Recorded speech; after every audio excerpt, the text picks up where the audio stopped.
에스더서 3장 1절에서 15절까지 교독으로 읽겠습니다. 제가 먼저 1절 읽습니다. 그 후에 아수에로 왕이 아각 사람 함무다다의 아들 하만의 지위를 높이 올려 함께 있는 모든 대신 위에 두니 이는 왕의 모든 신하들이 왕의 명령대로 하만에게 고로 절하되 모르드게는 묻지도 아니하고 절하지도 아니하니 대궐문에 있는 왕의 신하들이 모르드게에게 이르되 너는 어찌하여 왕의 명령을 거역하느냐 하고 날마다 권하되 모르드게가 듣지 아니하고 자기는 유다인임을 알렸더니 그들이 모르드게의 일이 어찌 되나 보고자 하여 하만에게 전하였더라. 하만이 모르드게가 무릎을 꿇지도 아니하고 절하지도 아니함을 보고 매우 노하더니 그들이 모르드게의 민족을 하만에게 알리므로 하만이 모르드게만 죽이는 것이 부족하다고 생각하고 아하수에로의 온 나라에 있는 유다인 곧 모르드게의 민족을 다 멸하고자 하더라. 아하수에로 왕 제12년 첫째 달 곧 니산 월에 무리가 하만 앞에서 날과 달에 대하여 부르 곧 제비를 뽑아 12째 달 곧 아달월을 얻은지라. 하만이 아하수에로 왕에게 한 민족이 왕의 날 각 지방 백성 중에 흩어져 거하는데 그 법률이 만민의 것과 달라서 왕의 법률을 지키지 아니하오니 용납하는 것이 왕에게 무익하니라.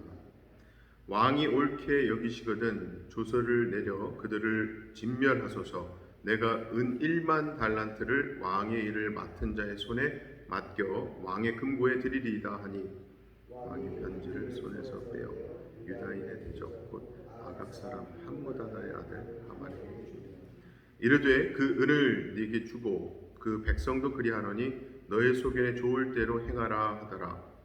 첫째 달 13일에 왕의 서기관이 소집되어 하만의 명령을 따라 왕의 대신과 각 지방의 관료와 각 민족의 관원에게 아하수에로 왕의 이름으로 조서를 쓰되 곧 각 지방의 문자와 각 민족의 언어로 쓰고 왕의 반지로 인치니라. 이에 그 조서를 역졸에게 맡겨 왕의 각 지방에 보내니 12째 달 곧 아달월 13일 하루 동안에 모든 유다인을 젊은이 늙은이 어린이 여인들을 막론하고 죽이고 도륙하고 진멸하고 또 그 재산을 탈취하라 하였고 각 지방에 절하기 위하여 조서의 초본을 모든 민족에게 선포하여 그날을 위하여 준비하게 하라. 다같이 역졸이 왕의 명령을 받들어 급히 나가매 그 조서가 도성 수산에도 반포되니 왕은 하만과 함께 앉아 마시되 수산성은 어지럽더라. 아멘. 자, 하나님의 역사하심으로 에스더가 왕후가 된 지 4년여의 시간이 지난 겁니다. 그리고 당시 왕궁 문직이었던 모르드게가 왕에게 원한을 품은 내시들이 왕을 암살하려던 계획을 막게 되는 장면이 본문 앞 2장에 나왔었죠.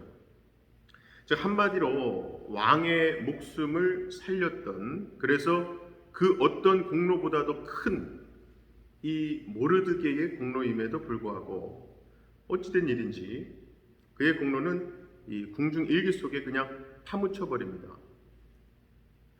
그뿐 아니라 4년여 기간의 이 에스더의 왕후 생활도 특별한 사건 없이 감추어져 있습니다. 아마도 왕으로서의 지극히 평범한 일상이었지 않았을까 싶습니다. 그러한 때에 오늘 본문 말씀을 보면 아각 사람 하만의 지위가 급상승하게 되고요. 이 일로 인해서 유다는 민족적인 위기를 맞습니다.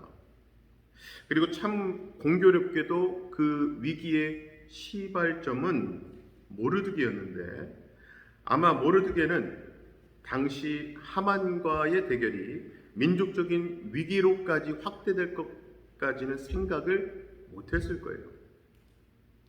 그럼에도 불구하고 우리가 이 모르드게의 사건을 놓고 생각해 봐야 하는 것은요, 그가 하만에게 무릎을 꿇거나 절을 하지 않겠다는 그 결단은 모르드게 개인의 결단, 개인의 선택이었습니다만 그의 그러한 결단 속에는 유다 민족의 정체성을 담고 있거든요.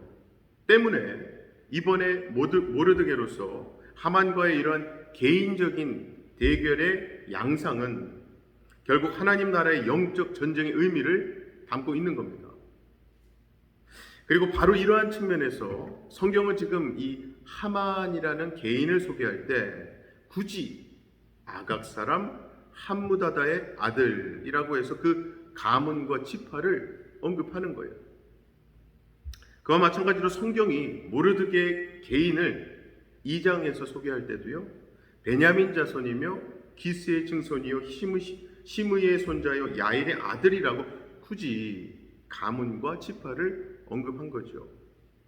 그럼 이게 결국 무엇을 의미하는가? 한 사람의 삶 속에는 그가 속한 가문의 이야기가 당연히 담겨 있다는 겁니다. 그렇기 때문에 특히 성경에 나오는 어떤 인물의 행동은 그의 가문 전체의 정체성을 어떤 식으로든 표현하고 있는 거예요. 드러내고 있는 겁니다. 이것은 우리에게도 마찬가지입니다. 우리가 그리스도인으로서 세상에서 살아갈 때에 우리의 행동, 언어, 생활 하나하나가 이미 하나님 나라의 정체성이 표현되게 되어 있습니다. 즉 우리의 선택과 행동은 그게 아무리 작은 것이라 해도 그것은 절대 사소한 것이 아니라 자연스럽게 어떠한 영적 의미들을 나타내고 있는 거라는 거죠. 왜냐하면 우리는 이미 그리스도인이라는 하나님 나라의 정체성에 속한 사람들이기 때문에 그렇습니다. 그래서 만약에 거꾸로 그리스도인이라고 하는 사람의 선택, 행동 속에 하나님 나라의 정체성이 전혀 묻어나오지 않고 흘러나오지 않는다면 그 사람은 진정한 하나님 나라의 백성, 구별된 그리스도인이라고 할 수 없을 겁니다. 그리고 모르드게는 이러한 사실, 이러한 하나님 나라의 정체성에 대해 깨닫고 확신을 가지고 있었던 것 같습니다. 그것을 어떻게 알 수 있는가? 하만이 모르드게에게 왕의 명령임을 내세우면서요, 자신에게 절하라고 할 때에 모르드게가 밝힌 거절의 이유가 4절이었죠. 모르드게가 듣지 아니하고 자기는 유다인임을 알렸더니 했잖아요. 즉 모르드게가 하만에게 절하기를 거절한 이유는 단순히 하만 개인이 마음에 들지 않아서가 아닙니다. 성경이 분명히 우리에게 밝혀주시는 그 거절의 이유는 모르드게 자신의 유다인으로서의 정체성이지요. 여호와 신앙, 믿음이었던 겁니다.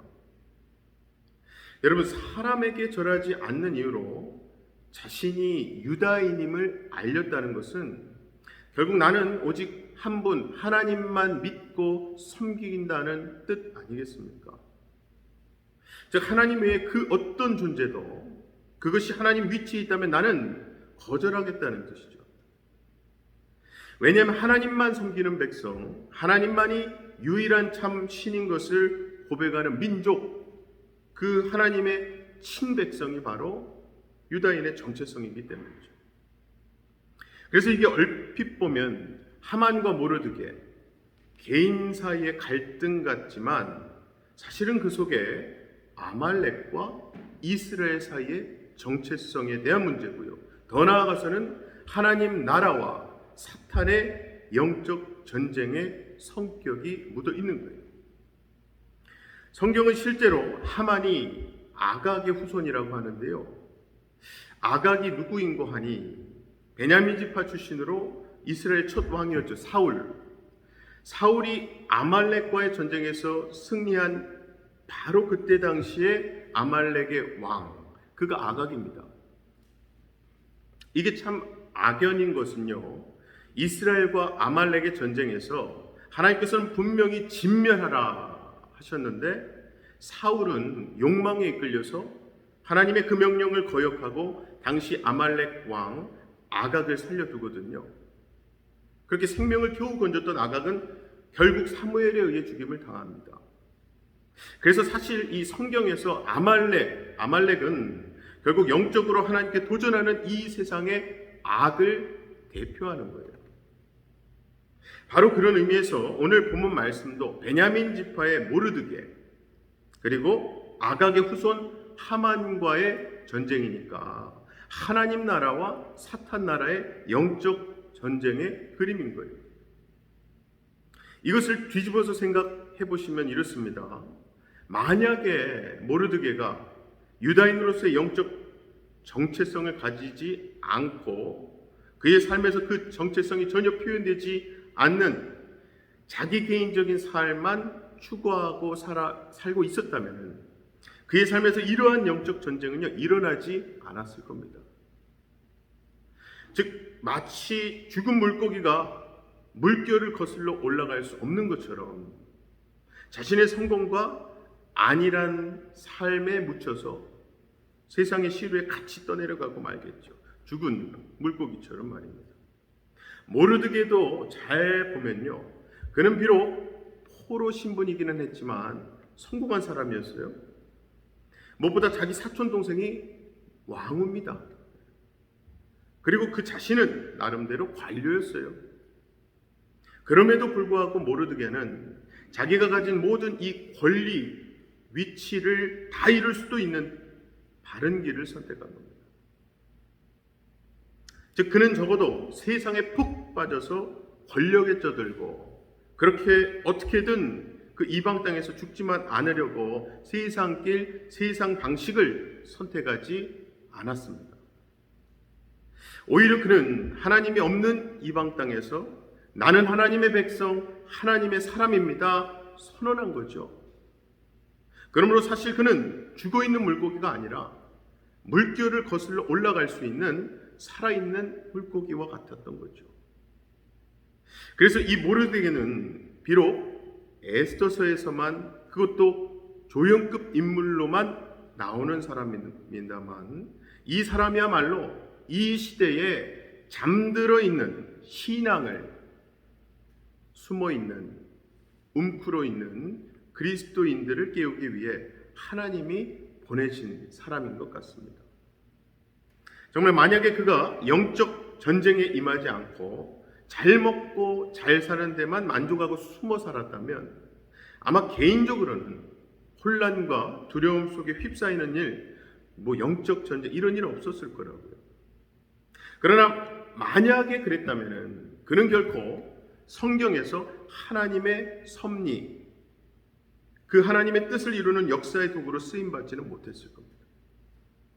자, 그렇다면 사랑하는 우리 성도 여러분, 오늘날 저와 여러분은 나의 모습은 어떻습니까?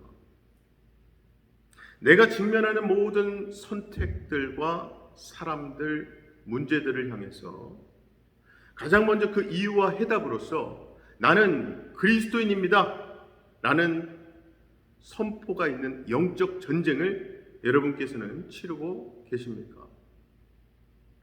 아니면 그저 감정과 욕망에 따라 그때그때 반응하고 세상 가치관에 의해 움직여지는 욕망의 거센 물결에 휩쓸려 내려가는 삶을 살고 계십니까? 어떤 크고 심각한 문제가 아니더라도 아주 작은 나의 삶의 영역까지도 그것이 영적 전쟁과 연결되어 있음을 알고 반석되는 말씀 붙잡고 자신을 쳐서 그 말씀에 복종하는 삶을 살고 계십니까? 아니면 나 외에는 아무도 모르는 일, 사소한 문제에 대해서는 내 마음대로, 내 경험대로, 내 지식으로 기도 전혀 하지 않고 판단하고 결정하며 살고 계십니까? 사랑하는 우리 성도 여러분, 우리 아버지 하나님은요, 껐떡하면 숨어있기를 원하는 우리의 어두운 본성을 오늘도 말씀의 빛으로 깨워주시는 거예요. 비춰주시는 겁니다. 그래서 깨어난 우리로 하여금 세상에서 당당히 빛으로 드러나기를 원하시는 거죠. 아무쪼록 오늘도 하나님께서 주신 말씀 붙들고 삶의 모든 영역에서 영적 전쟁을 선포하시되 세상의 시루에 휩쓸리지 않았던 모르드게의 그 선택, 그 결단처럼 하나님 앞에서의 영원한 드러남을 위해 세상이 아닌 하나님 나라 선택하시고 어둠이 아닌 빛 가운데로 나오시는 저와 여러분 다 되시기를 주님의 이름으로 간절히 축원합니다. 제가 우리 두 가지 기도 제목 놓고 기도하실 때에 나의 삶, 나의 이 크고 작은 생활 습관 속에서 영적 전쟁을 선포하지 않은 곳을 깨닫게 해주시고 담대히 내가 하나님 아버지 의지하며 이 영적 전쟁임을 선포하게 해달라고 기도하십시다. 두 번째는 주일 예배, 새벽 예배 등등을 통해서 그리고 개인적으로 말씀 읽는 시간을 통해서 하나님께 주시는 진리의 말씀 앞에 나 자신을 쳐서 복종시키는 이 경건의 훈련 우리 삶 가운데 신앙 가운데 끊이지 않게 해달라고 기도하십시다. 다 함께 기도하겠습니다. 사랑의 아버지 하나님 참 감사합니다. 오늘도 하나님 은혜 가운데 하나님의 부르심을 받고 이 기도의 자리를 지키게 해주시니 감사합니다. 우리 삶이 너무나도 상황만 보면 불안하고 또 돌아온 삶만 보더라도 거센 시련과 같이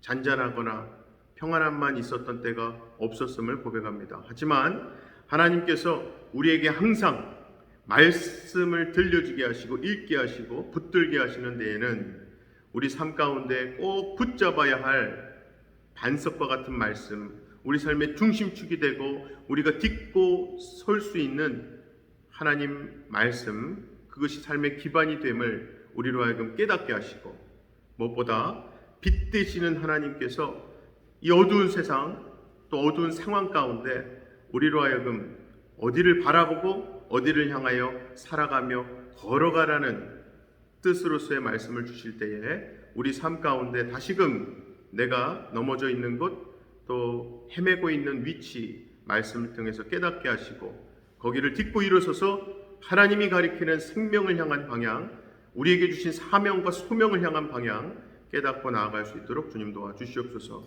특별히 예배를 통해 또 우리 기도 시간 통해 또 개인적인 말씀 묵상과 읽어가는 시간 통해서 하나님의 말씀을 우리에게 들려주시는 것도 은혜인 줄로 믿습니다.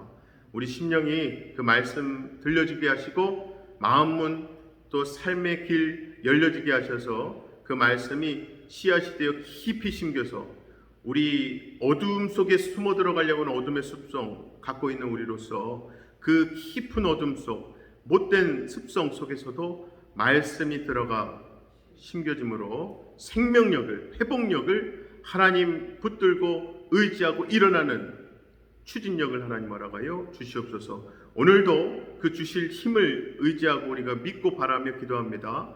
기도하고 시작하는 하루가 하나님께 주시는 그러한 큰 힘과 능력 경험하는 귀한 하루 되게 하실 줄 믿사옵고 우리 주 예수 그리스도의 이름으로 기도하옵나이다. 아멘. 하늘에 계신 우리 아버지여, 이름이 거룩히 여김을 받으시오며 나라 임하옵시며 뜻이 하늘에서 이룬 것 같이 땅에서도 이루어지이다. 오늘날 우리에게 일용할 양식을 주옵시고 우리가 우리에게 죄 지은 자를 사하여 준 것 같이 우리의 죄를 사하여 주옵시고 우리를 시험에 들게 하지 마옵시고 다만 악에서 구하옵소서. 나라와 권세와 영광이 아버지께 영원히 있사옵나이다.